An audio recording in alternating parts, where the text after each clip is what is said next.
This is Gerardo Del Real with Resource Stock Digest. Joining me today is the president and newly appointed CEO of Abacus Mining and Exploration, Mr. Paul Anderson. Paul, how are you this morning? I'm very well, thank you. How about yourself? I am well. I am warmer. It's sunny outside. Power has come back to Texas. Water has come back to Texas. So yes, doing well, Paul. Thank you so much for asking. Congrats on the appointment. I understand that Michael McInnes will remain as executive chairman as he has been, but congrats on the appointment on your end. Well, thanks very much. It's kind of a housekeeping item on our end. I've been president and CEO for about 3 years now. We really haven't had a CEO. I've sort of been functioning as a CEO, and we just decided, it just made sense to formalize that. As you say, Mike, Mike and I have a fairly long history of working together with several companies, and Mike still stays on as executive chair. We tend to chat at least several times a week. We stay in pretty close contact, but yeah, so I'm now president and CEO, so that's good. Excellent. And listen, obviously with copper at $4.07 a pound and likely headed higher, there's a lot to talk about in regards to Ajax and Willow. And I want to get to that in a separate conversation because I really do believe that each of those projects deserves a separate conversation going over the merits of each. For today's conversation, I would love to get an update on drilling at the Jersey Valley Gold Project in Nevada. I understand a rig is on site and drilling is imminent. Can you tell me a bit about the targets? And, frankly, this is over a year or two in the making, exciting times. It is exciting times. I mean, I think it's a good idea to talk about our copper projects, Ajax and Willow, and probably in a separate conversation. That would be good. Today, I guess we'll focus on our gold project. So we picked up Jersey Valley about a year and a half ago from a private company based in Utah, Nevada. It's a project that's had past work on it. People had looked for gold and silver on it.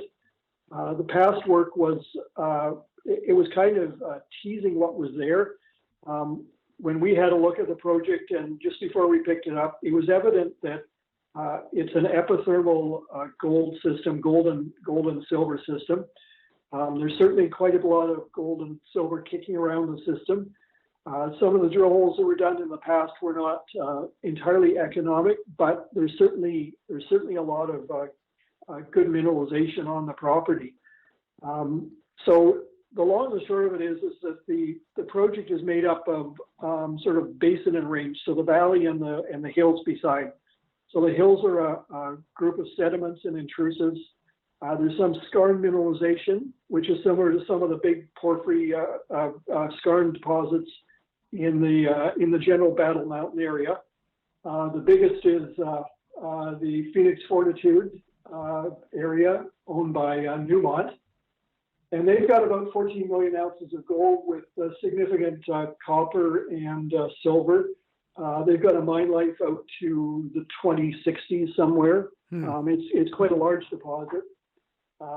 Nearby that is Cove McCoy with about 3.4 million ounces gold past production and current reserves, and it's within a belt that's quite well endowed in both gold and copper, or gold and silver. So, we were quite interested to get in there. Now, the previous operator about 15 years ago did a little bit of drilling up in the hills, had some success, but nothing really that looked like it could be followed up. They then did an IP geophysical survey out on the flats, out in the valley. So there's a center zone out there, which is basically it's a hot springs activity. It's hot fluids come up and they deposit this silica sinter, and it forms sort of a flat line terrace, right on surface or right below surface.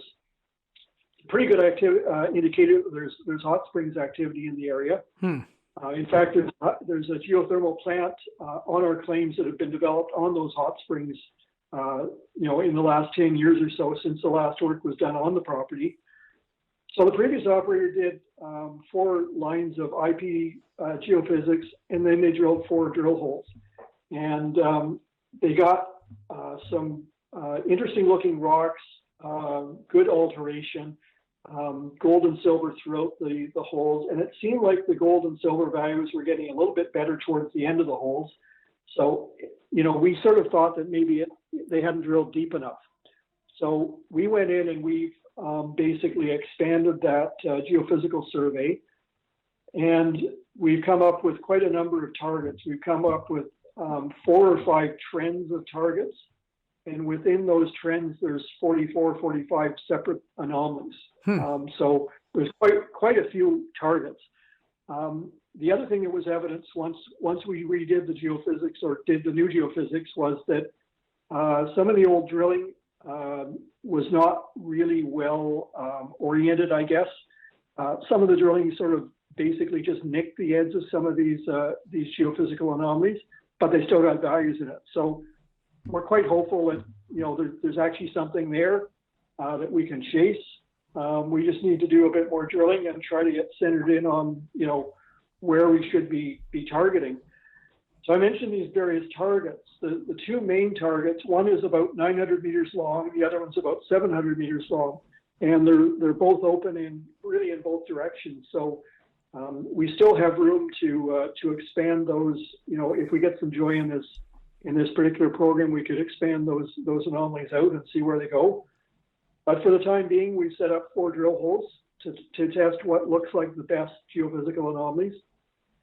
Each of the drill holes are fairly steeply oriented, so not quite vertical holes, but fairly close in some cases. And for the most part, we're going down about 300 meters or so. So we're getting down below what people looked at before. So I mentioned some of the values that were seen in some of the old drilling. There was one drill hole that had 0.2 grams per ton gold over 13.4 meters right at the end of the hole. There was another hole that had about 1.5 grams over about 1.5 meters, again, right at the end of the hole. And then there was a third drill that had 0.18 grams per ton gold and almost 3 grams per ton silver over almost 30 meters. And again, right at the end of the hole. So, each of those values by themselves are not economic, except the 1.58 grams per ton gold value, but they're certainly really highly anomalous. And if you couple that with some of the chemistry you can see in the holes, you see all the right elements that you should be seeing in these sort of systems, and it sort of tells you a story. And so, the idea this time around is to go a little bit deeper, try to get a better cut on some of these anomalies and see what's there. And so the program has just started, basically just got going last week. So that's sort of the long and the short of it for Jersey Valley. Excellent. And I understand, Paul, that the initial contract anyhow, is for approximately 1,100 meters for those 4 holes. Is that correct? Yeah, roughly. We're doing sort of 250 to 300 meters in each of the holes, and it's so it's sort of for a minimum of 1,100. If we see something in the drill hole when it gets down to depth, I mean, we would keep it going for a little while. So we do have that option at least. You have a tiny market cap of sub 11 million Canadian. I could justify the market cap just with this project. I could justify the market cap if all you had was Willow. I could justify a much higher market cap. And don't even get me going on Ajax, because that's a whole different conversation, right? Obviously, a discovery of significance here is going to lead to a pretty rapid re-rating. How long do you anticipate before you get assays back from Jersey Valley? Realistically, it's going to be at least the end of March, maybe early April. We've got a couple of guys on site. They actually have to get the core out of the hole, log it, so describe it in some fashion, and then get it cut, and then into the labs. Recently, the labs have been a bit backed up, and of course, a lot of people are sort of ramping up projects at this time frame, and the labs, at least last year, were backed up for a couple of months in some cases. We're hoping that's not going to be the case this time, but once it goes into the lab, we don't have a lot of control over it. We have to sort of wait for them to do their thing. So, but realistically, I just want people to be sort of realistic in terms of when we're going to see some numbers back. And I would say end of March, early April, that's what we're shooting for. It could be a little bit longer than that. Sure, sure. Paul, I want to thank you for the update. I want to have you back. Hopefully we can do this again next week. I really want to talk about Willow, which sounds like there's potential there to drill that this year. And then, of course, we can have a deeper conversation about Ajax and the potential there. It seems like things are moving in the right direction on that front as well. And that is pretty consequential, again, given that copper is where it is and given the robust resource base there, right? Yes, absolutely. We're still quite excited about Ajax, the potential there. Our partner is moving forward, seems to be making some progress. It is a slow process, of course.